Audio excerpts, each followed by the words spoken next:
Have you ever looked back and wondered what made you a gamer? How did it all start? My story began with my grandfather and a series of ongoing moments that made me passionately connect with the board gaming hobby.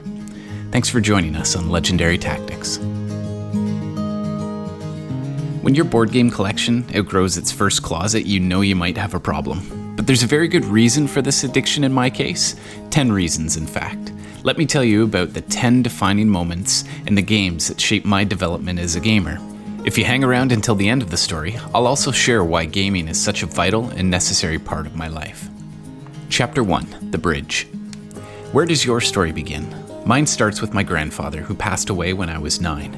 We lived far away, so we didn't get that much time together, but I remember that when I visited, he always took time to connect with me. He really listened to me, and even played games with me. Our game was bridg-it. It's an abstract tile-placing strategy game. The goal? Make a connection from your side of the board to the other. We played this game constantly. Once I was grown, I would visit my grandmother and play this game with her, too. It's amazing how the game could transcend and bridge 20 years, and it almost felt like I was playing the game with both grandparents simultaneously across time. When she passed away, I inherited the game, and I still play it with my kids. Every time it comes out, guess who I think of? This is the power of board games.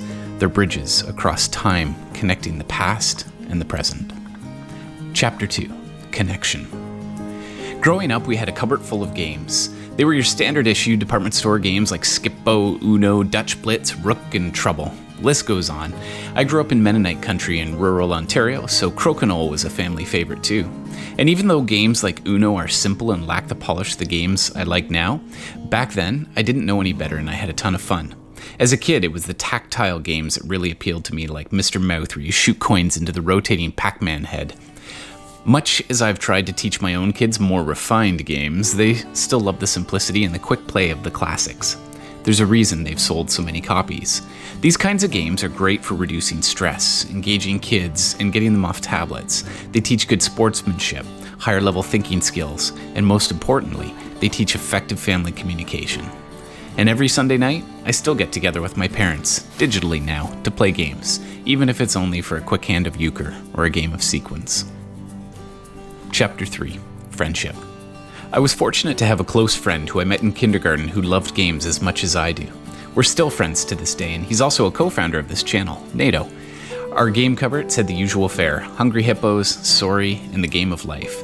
But he was more adventurous and started collecting games like Assault on Hoth, Curse of the Cobras, and Survive: Escape from Atlantis. We spent hours with our games sprawled out in various rooms across our houses, sometimes playing 2 games at once. That was when he started buying war games like Bismarck and Starship Troopers. NATO taught me that there were better games out there than Monopoly and Battleship. If you haven't seen his video on Top 10 Avalon Hill games yet, I'll link to it at the end of the video so you can get his side of the story. But the takeaway from this is that board games create lasting connections between people, and my 40-year-old friendship with NATO is a testament to that. Chapter 4, Wonder and Imagination. Kids these days will never know the true joy of digging through a box of cereal to pull out a crummy toy the way we used to in the 80s. Most of the time, you never really wanted to eat the cereal. Imagine the rapture when you stuck your arm down to the elbow into the sugary bliss to find that buried treasure. This marketing scheme evolved, and I remember collecting a series of cutouts from inside the box. Collect enough of them and you would have an actual board game sent to you.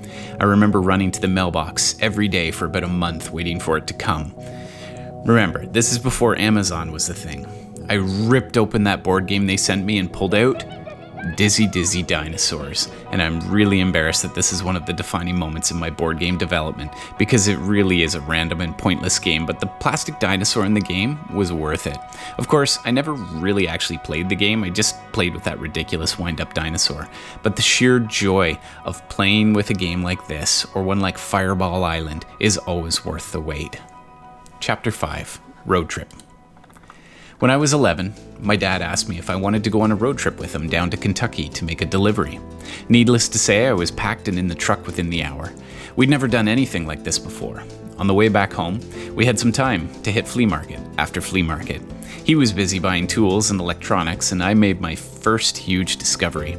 Under a table, forgotten, dusty, and underpriced, I found 3 Avalon Hill games: Afrika Korps, Jutland, and Stalingrad.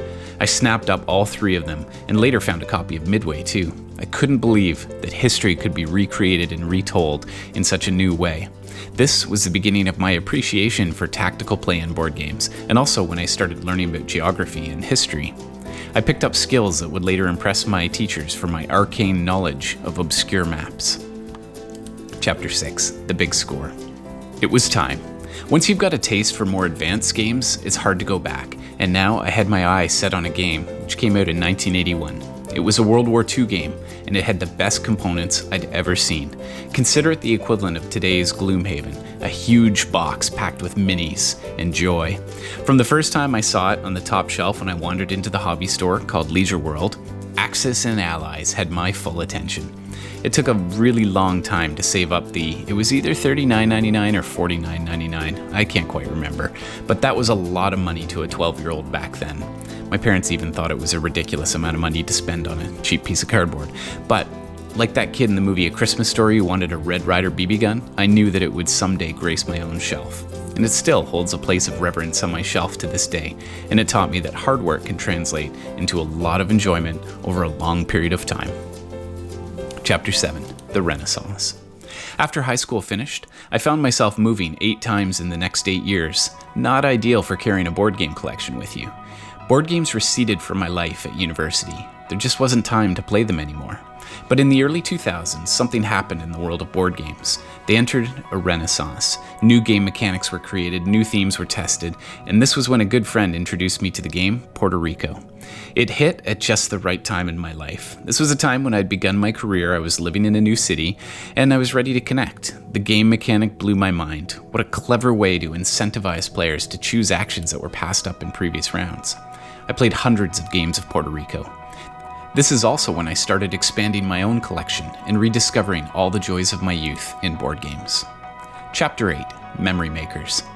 Have you ever played a game where you lost before you even had your first turn? I have, and I still loved every single minute of it. Most people hope for sun and warm weather at the cottage, but not me. I hope for rain. With no TV, that means it's board game time. Cosmic Encounter has long been a favorite of mine. I fondly remember when the other Legendary Tactics co-founder Cax assumed the role of the butler, and Nato and I had him doing all the housekeeping on the board, laughing the whole time. Later, we cracked out the 6-player expansion at the cottage with some friends, and I was the 6th person to play. Along the way, I joined the fight in both helping and hurting my opponents, and the game ended on the 5th turn. And to this day, it's still one of the most fun experiences I've ever had, without even playing. Board games can really be the best memory makers. Chapter 9, The Quest. Every board gamer has a quest to find the perfect game. For me, that game is Kemet. So when I gathered together a group of close friends and I laid all the beautiful components of my prized game on the table, I wasn't expecting what came next. I should tell you that most of my friends keep their games meticulously organized, purposefully sorted, and safely stowed in cupboards. Cax, however, is not one of those players.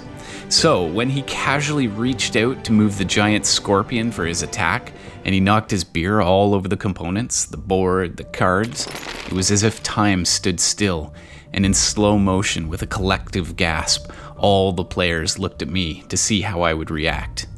This was a defining moment in my board game evolution. Would I lash out? Would I cry? Would I freeze? Instead, I found myself laughing at the absurdity of the situation. It's cardboard, after all. Without hesitation, my friends all leaped into action like surgeons with a patient on their operating table bleeding out. One mopped up, another saved the still dry pieces, and yet another came to the process of cleaning the pieces. Cax was actually more concerned that he'd wasted a whole glass of beer, and we all laughed. But what this moment taught me was that the game itself doesn't matter.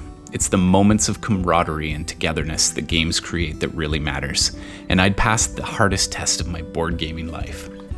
Chapter 10, The Bridge, a Reprise. This brings us to the present day. In 2020, we started this channel to bring meaning to our gaming, but along the way, we've realized that the meaning was always there. We're just finding ways to share that with you.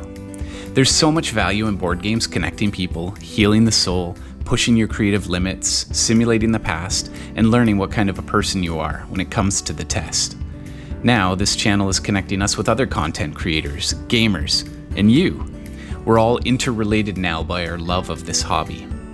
These days, you and I both need more connection and belonging than ever. If you enjoyed listening to the moments that defined my board gaming evolution, please subscribe for more content like this. We love when you add comments and thoughts to our videos because it feels as if you're joining our gaming table. Tell us about where your love for gaming came from and what your defining moments were. When we do our playthroughs, we're inviting you to pull up a chair and to join in. When we do reviews, we hope we can guide you to games that will help you make memories. And when we make strategy guides, it's a way for us to bridge the distance between our space and yours. Thanks so much for joining us today.